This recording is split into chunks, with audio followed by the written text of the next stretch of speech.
Hi there, welcome to Astrology. This is Vinay. My YouTube channel is actually dedicated to videos on traditional astrology, numerology, Vastu, and law of attraction. But however, for the past few years, I've been also trying to predict cricket match outcomes and also predict players who can perform well on any particular given match day.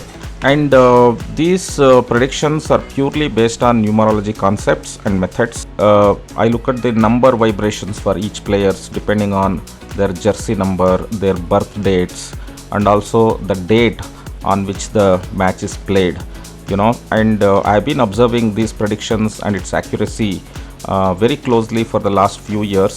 And every year I'm trying to improvise it by adding the missing elements.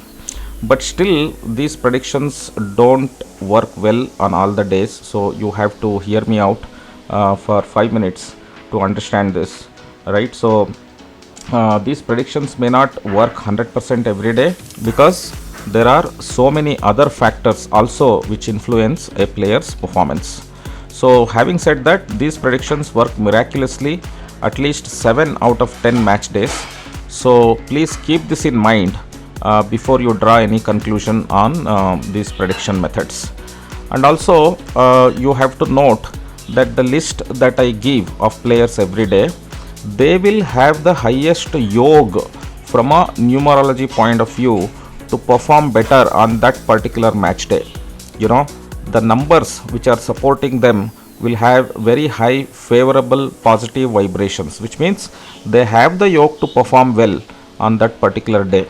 Okay, so another interesting observation is, please listen to this very carefully. So as I said before, 7 out of 10 match days my star players predictions is very good, which means the top run scorer and or the top wicket taker must come from my list of players prediction, because they have the yoga to perform well on that particular day.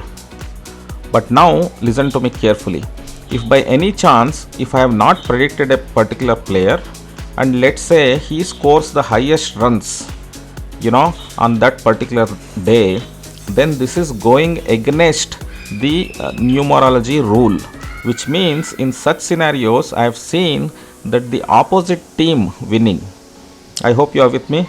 Interesting, isn't it? If I have not predicted a player and if he scores the highest runs, then his team loses or the opposite team wins.